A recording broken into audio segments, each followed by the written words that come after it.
Good evening. So I showed you earlier that I cleaned the idle speed control, and like I wrote in the previous post, that didn't make any changes to the behavior of my little bouncing up and down there.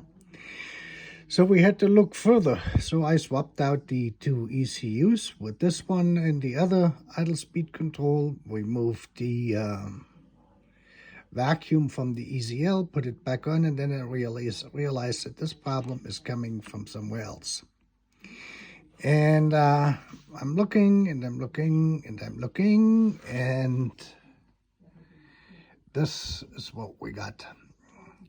This is the bottom side of your airflow sensor assembly. And this is actually a new unit I got. This is a replacement unit which is going to go into my car. And you can see this, I wiped over with my finger. This stuff is like molasses. And as you can see here, the airflow moves. And this is actually the part here which you adjust from the top for the mixture control. And what happens is, this here, well, we can't really see it, it kind of moves a little bit. But this stuff is everywhere, and it is inside, and it gets stiff as colder it gets. Right now it's at room temperature. We got probably, what, 70 degrees, 75 degrees here. But this is, and that's why I couldn't start the car. So when it is cold, it will bounce. The vacuum goes like this, and then it gets stuck. It's not smooth. And the problem really starts here, where the see this how difficult that uneven that roller moves, and that is where your pin is activated, the rod which goes into your fuel distributor. And this thing can no longer, it jerks basically over this when this moves. So this is the problem now. This came out of another car. I bought this unit just in anticipation. And there's another reason why I bought this in just out of precaution. These cars have a nasty habit of backfiring. And if the backfiring happens at a high RPM, say like 3,000 and up, then your throttle is almost fully open. And what happens is it will bend when it backfires. It pushes this up, and it bends this entire arm and the plate out because it's trying to push this out of the socket here. That happened to me once before, and it was a costly repair. The oxygen sensor failed, and the red light, the engine light came on, and I stepped on the gas. I was about at 3,000 RPM, and it made poof. And that was the end of this piece here, and we had to replace the whole thing. And I also got already my new boots, so this is all going to be cleaned out. I do not know if I'm going to drive the actual shaft out to clean this and take this all apart. I will see what I'm going to do there. I also took off the airflow sensor potentiometer here. There's another thing I wanted to show you. See, this unit looks very, very nicely. See this, when you, let me zoom in here, then we can see this better. The contacts are really pristine, you know. So this works perfectly. And you can see this, that it can be adjusted. This is a unit which has not been tampered with. You can see this here. They have actually taken out the ball, which is in here, to adjust it, but there were no adjustments made. It's hard to see here with the light, but there hasn't been a tool in here, but the actual seal has been taken out. So I got this unit for $85 of eBay for that anticipation that there would be dirt in there. And I expect that my unit probably looks even worse than this one here. And so that's why I basically got this here. And this is the actual airflow sensor. The way it looks like it, that is the two conductive or resistive tracks it runs on. And you can see this, these little fingers and wipers. They will go against it, and they will run over it. And there's a nasty thing what happens to those two. And this is what I'm going to show you here, is when they sit in that default position, when they're parked or sitting for a long time, the bigger wiper of the two, the right-hand one, will leave a mark in the carbon resistive film on the circuit board. This looks like this. And on this unit, it is pretty good. That means if you go over it with the wiper, it may jump a little bit, but it may not be bad. On most units which get really old, this could be completely cut, actually, where this makes no... So when you measure this, it is cut here, or it is so deep that it jumps over it, or the rating will change. So say like you're starting down here, say like there's 1 kilo ohm, 2 kilo ohm, here would be 3, 4, 5, if you just hypothetically would go through this to explain this. That means when you get to your 3 kilo ohm mark, you're actually seeing a jump to infinite, because it makes no longer contact or bad contact. And that's what happens to my potentiometer. When I depress the plate and I go down to this position, I'm suddenly at 10 kilo ohm.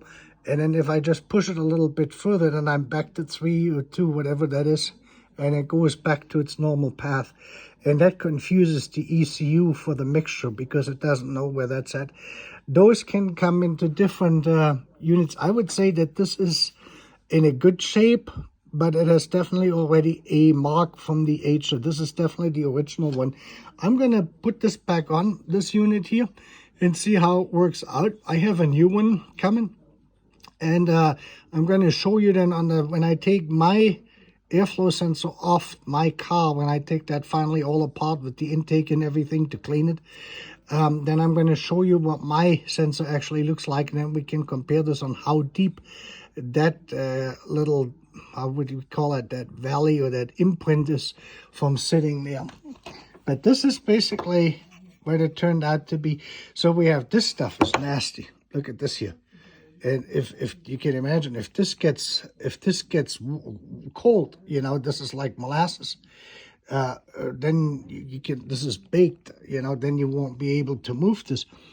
And of course, that's why this problem with this idle bouncing disappears. So as soon as this whole thing heats up, on the above the manifold the intake manifold gets warm, then this whole thing actually starts to move, to operate smoothly, and it is freely movable.